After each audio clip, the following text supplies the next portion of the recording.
Remember the guy who stripped down to his undies, put on quite a show at the WM Phoenix Open, dodging police, running around the green.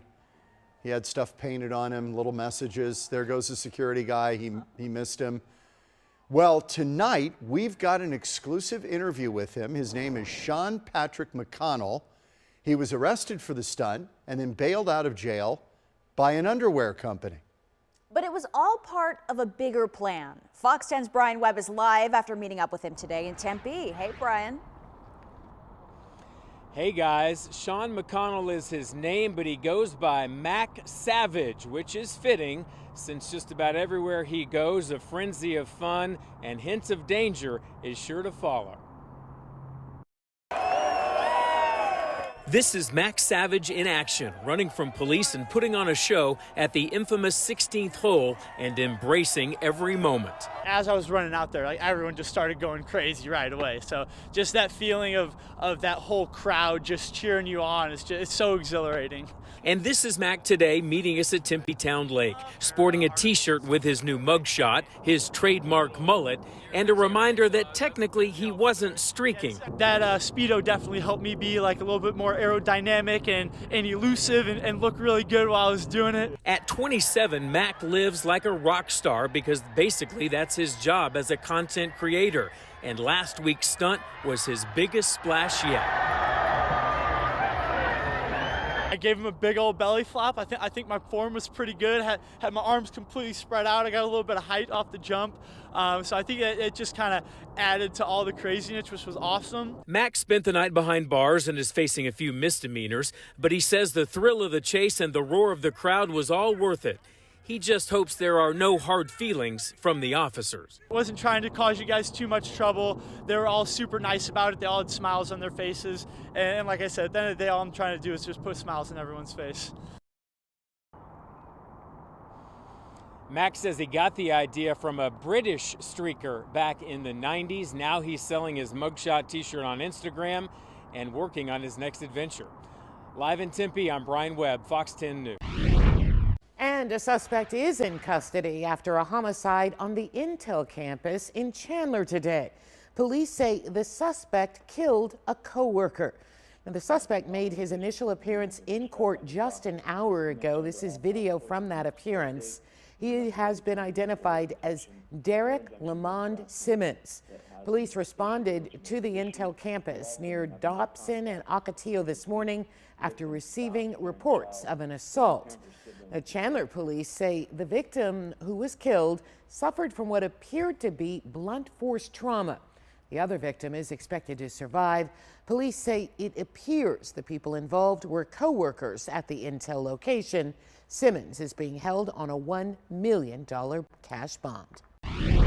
Chaos at a shopping square in Phoenix. A man rushed to the hospital after a shooting at a food city. Thanks for joining us tonight at 9. First on Fox, a developing story in Phoenix, a man fighting for his life after a shooting at a food city off of 27th Avenue in Van Buren. And tonight, police say that suspect has not been found yet. Fox 10's Stephanie Bennett is live with details. Stephanie. Good evening, guys. Yes, still a lot of unanswered questions tonight. It all started at that food city, but then a few moments later, there was also popping noises down the street, sending police running in that direction as well, starting off this chaotic series of unfortunate events. Shots fired Wednesday night at this busy food city off 27th Avenue in Van Buren. Phoenix police say the victim was rushed to the hospital with life-threatening injuries. Benjamin Villatoro heard the commotion from outside his family's custom rim and tire shop, a couple stores down. Yeah, it's pretty bad. Yeah, it's sad. But a little while later, as detectives were investigating, our cameras captured several other pops go off coming from down the street, sending police running in that new direction towards Benjamin and the tire shop. We hear three more gunshots, like 1, 2, then 3. Then that's when we heard it. We're like, oh snaps, we gotta lock all the doors, everything. And it's a family-owned business, you get me? So we have the whole family here. So we locked all the doors. I told my son to go get the gun so we could protect ourselves, and that's when the cops came towards my son. In all the confusion, Benjamin and his mother claim that police saw him grab a gun and detained him. We have the weapon in the car, so like that's our safety, you get me? So I went to go grab it, but that's when the cops rushed me. They thought I was probably the person, but no, I wasn't. After a lot of explaining and apologizing, Benjamin says he was let go. Probably like an hour later. Yeah, like an hour later, they released me. Phoenix police tell us that they're still unsure where those second popping sounds came from, and they found no evidence left behind either. For now, they're asking anyone with information to contact them directly or silent witness at 480-WITNESS. Reporting live tonight, Stephanie Bennett, Fox 10 News.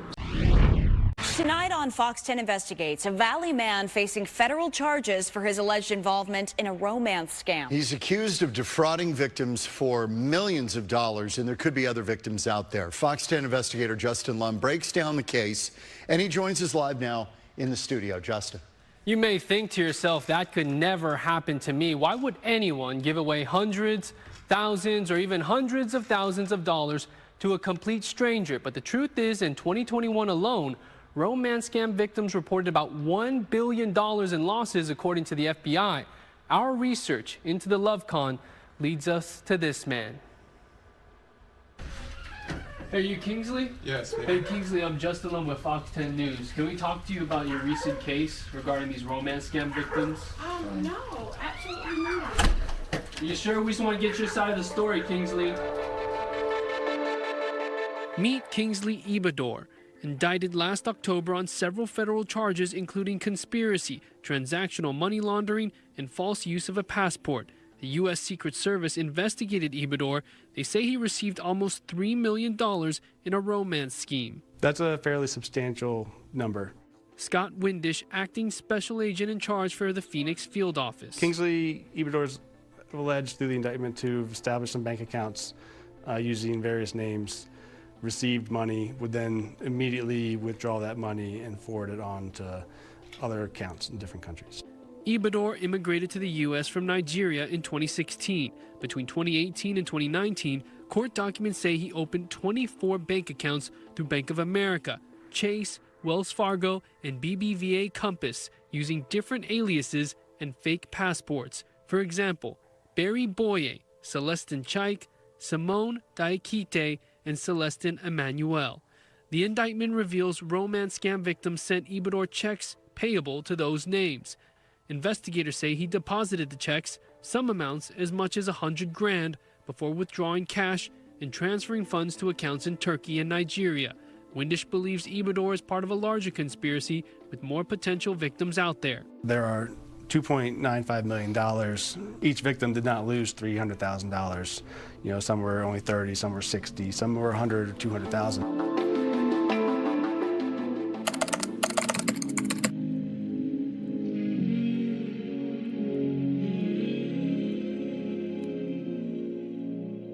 Online dating can be a digital fantasy land, but as people look for love and venture into the unknown, hoping to find their soulmate, they can be fooled by a catfish.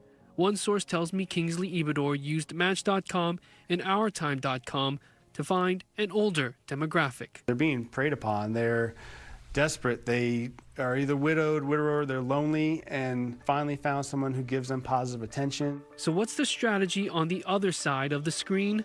To get insight, we get set up with Chris, a self-proclaimed reformed romance scammer. He video chats with me from Nigeria, telling me how he's conned unsuspecting people. You have a checklist. You're looking for a woman who's, what, in their 50s, 60s? Yeah. They're lonely. Yeah. They want attention. They want, yeah. Hours of attention. I will spend hours on our first conversation, you know. We can talk for like 5, 6, 7 hours. Once a relationship is established, Chris says that's when to capitalize. If I'm going to ask for money, the first thing I will ask for is my internet connection, you know. Maybe the first time I get $300. What's the most you've ever gotten? $15,000 at once. Chris says he couldn't keep up the act. I felt this kind of guilty conscience, you know. I'm a new man. I just felt like I would not want someone to do this to my mom. My kids doesn't even want to have any more trust in me. Some victims are never romanced at all. Instead, used for their image and likeness. And it wasn't until I saw my image pop up that said military dating singles that things really started taking off in the wrong direction. Kayla Manthe is in the military, but she's not online dating. For the past 6 years, she's had to flag fake accounts like these, countless profiles with her photos. I think that they're absolute cowards for even using my images and not having any remorse to it at all. Catfishing victims who somehow find her. Boyfriends, girlfriends, it was all over the place. And it was people who were very upset and angry because they'd been scammed out of hundreds of dollars, thousands of dollars. Trying to explain she has no involvement is exhausting, but what's even more concerning? When my mom said that people were contacting her and, driving by or showing up, that's when I started to get really nervous. Manthe wants people to look out for red flags in the romance. What does the grammar look like? We're in an age of technology. Can this person FaceTime? Have you had a conversation? And if it doesn't seem right, it's probably not right. Can we talk to you about your recent case regarding these romance scam victims? No. As for Kingsley Ibador, his trial is set for this April. His release conditions say his location must be monitored as well as his internet activity. Investigators believe the indictment is a major hit to the web he's believed to be linked to. You might have someone at the very top that's conducting the scheme, whether it's Kingsley or not, to take away any part of any criminal enterprise. The top to the middle, they have to then find a way to fill that void. And here's what you can do to prevent being catfished and scammed. Socialcatfish.com helps you do a reverse image search to verify online identities. Here are the top 3 signs you're being catfished. They seem too good to be true. They fall in love without having never met you. And of course, they're asking for money or gift cards. We've seen a lot of this, and a lot of this out of Nigeria, right? Yeah, well, you have one suspect right now facing federal charges, and then you have the reform scammer who spoke to us from Nigeria. So it appears to be a common thing here.